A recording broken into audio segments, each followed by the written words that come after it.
Hello दोस्तों, आप सभी का the logical Indian YouTube channel पर बहुत बहुत स्वागत है। मैं हूं एडवोकेट पंकज कुमार त्रिपाठी लखनऊ से।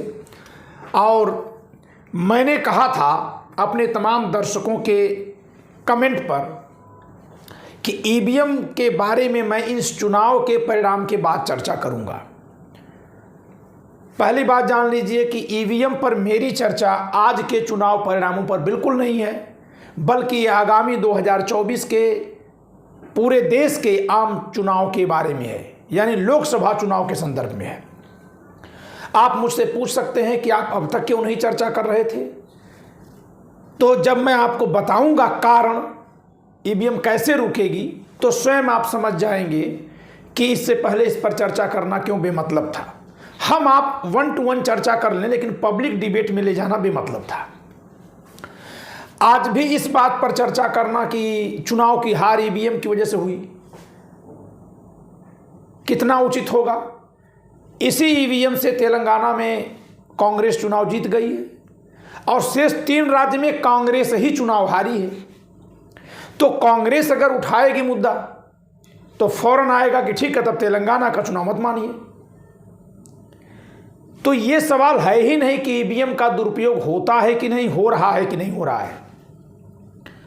सवाल तो ईवीएम में भरोसे का है। अगर जनता का भरोसा नहीं है तो इसको रोका जाना चाहिए। तो क्या फिर ये माना जाए कि बीजेपी ईवीएम चलाना चाहती है और विपक्ष ईवीएम पर सवाल उठा रहा है विगत 9 वर्षों से, और बीजेपी चुनाव जीत जा रही है, तो यह मान लिया जाए कि जनता ने ईवीएम के पक्ष में वोट दे दिया? यह सवाल मैं आपके दिमाग में डालना चाह रहा हूं, क्योंकि यही सवाल जो लोग भी ईवीएम रोकने की बात करेंगे उनसे फौरन ईवीएम के समर्थक कर देंगे। तो न केवल मैं सवाल डालूंगा, बल्कि मैं अपनी ओर से इसका एक उत्तर भी आपको दे रहा हूं कि जैसे ही ये कोई कहे कि भाई ईवीएम का विरोध तो करते हैं और बीजेपी ईवीएम का समर्थन करती है, तो मान लीजिए कि ईवीएम चुनावी मुद्दा बन गया और फिर चुनाव में हम तो जीत जा रहे हैं, यानी बीजेपी जीत गई, यानी जनता चाह रही है कि ईवीएम से चुनाव हो।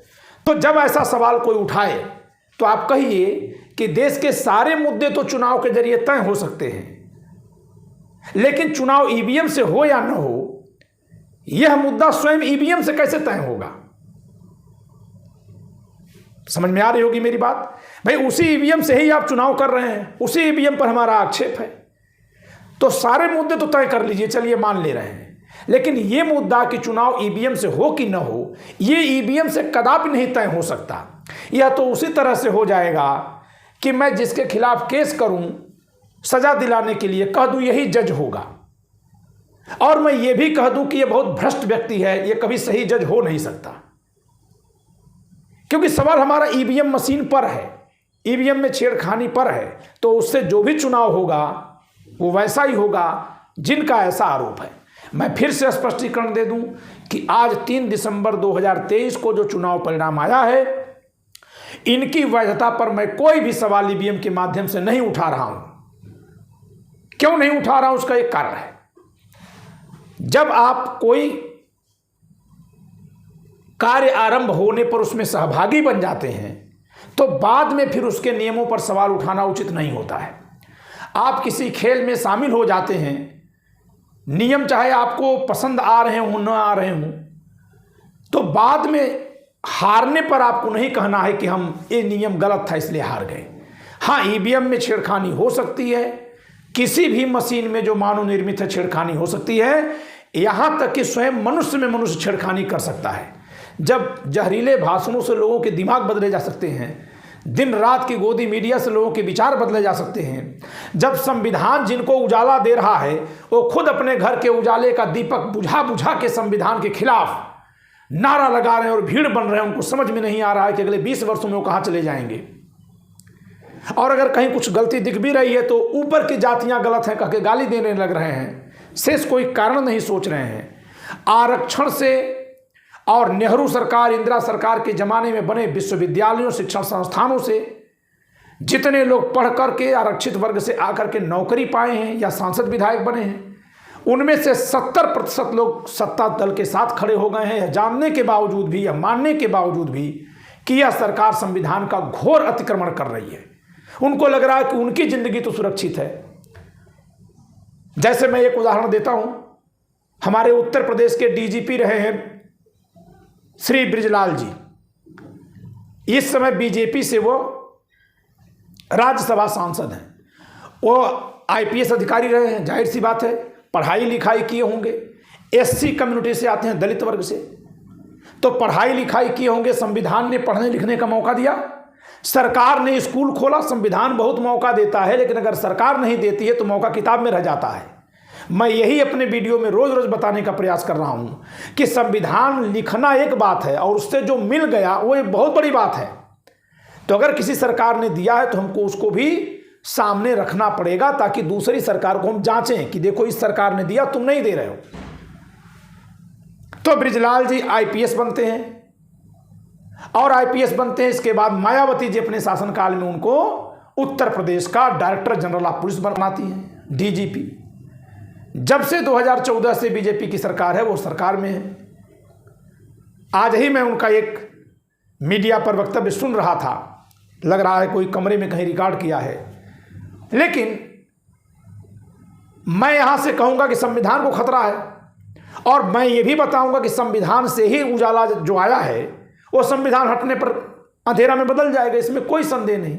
लेकिन इस संविधान के जरिए ही जिनके घरों में उजाला गया, अगर वह लोग ही इसके खिलाफ की मुहिम में शामिल हैं, तो उनके खिलाफ आंदोलन चलाने की जिम्मेदारी किसकी है, पहले उस पर हम लोग सोचेंगे, तब यहां तक पहुंच पाएंगे ईवीएम कैसे रोकेगी। देखिए मेरे दोस्तों, ईवीएम रोकने के लिए 2024 से पहले आज से ही पूरे विपक्ष को एक साथ होना पड़ेगा, जो रोकना चाहते हैं। यह शर्त रखनी होगी कि अगर चुनाव ईवीएम से होगा तो हम भाग नहीं लेंगे, और यह किसी सुप्रीम कोर्ट में मुकदमा करके नहीं होगा। आप बताइए, आप लोग कहते हैं सर सुप्रीम कोर्ट में मुकदमा हो जाए, किस आधार पर मुकदमा करेंगे आप? क्या है आपके पास आधार? जांच कौन करेगा? Supreme court? जी नहीं, जांच करेगा फॉरेंसिक डिपार्टमेंट, वो सरकार का है। तो जो लोग ईवीएम में टेम्परिंग करेंगे, वो मामूली बड़ी हिम्मत की बात नहीं है कि फिर कोई चल के उसमें ये दिखा दे कि छेड़खानी हुई है। सबूत कहां से लाएंगे आप? फील होने वाली बात है ना, सबूत कोई दे ही नहीं सकता, कोई देने की हिम्मत नहीं करेगा। ऐसा नहीं कि सबूत मिलेगा नहीं, कोई देगा ही नहीं। सारी जांच एजेंसियां सरकार की होती हैं। अब आप कहेंगे कि हम किसी न्यूट्रल दुनिया की एजेंसी से कराएंगे, तो भी निर्णय सरकार ही लेगी। और आप ध्यान रखिएगा कि सरकारों ने बहुत बार ऐसा किया है कि विदेशी एजेंसी आप खोज रहे हैं, बुला लिया एजेंसी, लो कर लो, तो फिर आप वहीं पहुंच जाएंगे कि ये एजेंसी मिली हुई थी। इस नाते इसका बहिष्कार आपको अभी से करना होगा, इसकी कोई जांच नहीं, इसका बहिष्कार। तो ईवीएम रोकने का एक रास्ता है कि जितनी विपक्षी पार्टियां यह चाहती हैं कि ईवीएम रुक जाए, वे सब लोग एक सार्वजनिक बैठक करके, जैसे इंडिया गठबंधन की बैठक हो, या इससे भी ज़्यादा और दल जो इंडिया गठबंधन में भले न जुड़े लेकिन ईवीएम का विरोध करते हैं, जैसे उत्तर प्रदेश की बहुत प्रमुख पार्टी बीएसपी, अभी इंडिया गठबंधन में नहीं है, लेकिन अगर वो ईवीएम का विरोध कर रही है मायावती जी, तो वो भले ही गठबंधन में नहीं है, उस बैठक में शामिल हो जिसमें ईवीएम पर केवल चर्चा होनी है और यह निर्णय लिया जाना है कि हम सारी पार्टियां ईवीएम से होने वाले चुनाव में भाग नहीं लेंगे। भारत के सारे प्रमुख दल अगर यह लिख करके भारत के राष्ट्रपति को ज्ञापन दें, तब जाके ईवीएम मुद्दा बनेगी। यह इतना आसान नहीं है कि तमाम मेरे दर्शक यह चाहते हैं कि आप बोल दीजिए। अरे आप मुझे भाव देते हैं, मैं इसके लिए आपका शुक्रगुजार हूं, लेकिन आपके भाव देने से मैं नहीं समझ जाता कि मैं इस लायक हूं, या कोई एक व्यक्ति, अखिलेश यादव, मायावती, राहुल गांधी, ममता बनर्जी, उद्धव ठाकरे, किसी के बस की बात नहीं कि इसको बंद करवा दें। ईवीएम को रोक देने से ही क्या सारी समस्या का निजात हो जाएगा? जी नहीं। आप अपने गांव मोहल्ले जहां कहीं रहते हो वहां जाइए, और जिनके घरों में टीवी चल रही है उनके दिमाग से जरा पूछिए, उनसे जरा पूछिए कि इजराइल दोषी कि फिलिस्तीन दोषी। उनसे पूछिए कि मोदी जी दुनिया में विश्व गुरु हो गए हैं कि नहीं हो गए हैं। उसको कैसे रोकेंगे आप? इसके अलावा तमाम उन जातियों में चले जाइए जिनके लिए मुस्लिम सबसे बड़ा दुश्मन है। जी हाँ, एससी की जातियों की बात मैं कर रहा हूं। एससी कम्युनिटी में कुछ जातियां हैं, ओबीसी कम्युनिटी में कुछ जातियां हैं जिनके लिए एंटी मुस्लिम होना ज्यादा बहुत महत्वपूर्ण बात है। प्रो नेशनलिस्ट होना, प्रो कॉन्स्टिट्यूशनिस्ट होना उनके लिए कोई महत्व नहीं रखता। तो आप ऐसे लोगों को कैसे समझाएंगे? इसलिए इसको रोकने का तरीका अपनाना होगा, साथ साथ जन जागृति और तेज फैलानी होगी, तब संविधान बचेगा।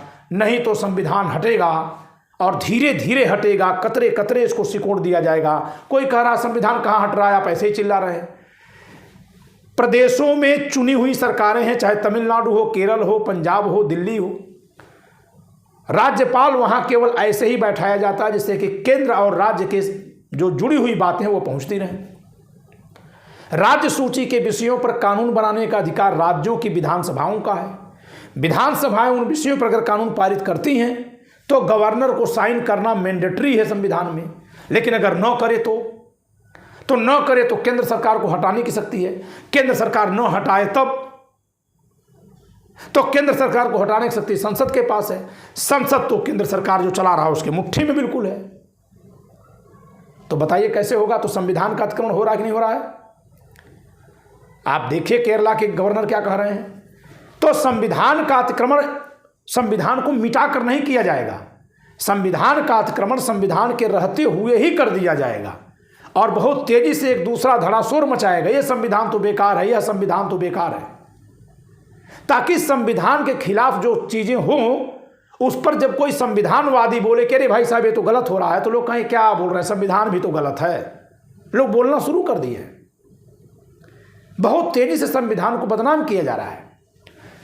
तो ईवीएम रोकने के प्रयास करने के साथ साथ हमें संविधान हमारा सर्वोत्तम है, अच्छा है, और नेता खराब कर रहे हैं, इसको जानबूझकर क्यों कर रहे हैं, इस बात से भी जनता को अवगत कराते रहना होगा। इसके अलावा आज इस विषय पर मैंने पूरी बात अपनी कह दी है। मैं अभी इस विषय पर चर्चा करूंगा, थोड़ी देर बाद ये वीडियो जाएगी आपके पास, कि संविधान की रक्षा कैसे होगी, कांग्रेस की ये गलतियां कहीं भारी न पड़ जाएं। आज मैं कांग्रेस की खुली आलोचना करूंगा क्योंकि चुनाव समाप्त हो गया है। चुनाव के बीच में किसी पार्टी की आलोचना करना ठीक नहीं था। तो आज मैं इस कांग्रेस की कमियों पर चर्चा करूंगा और खुलकर चर्चा करूंगा। इसके बाद मेरी वीडियो आएगी कि संविधान कमजोर होगा तो क्या होगा। तो आज के लिए इतना ही, धन्यवाद।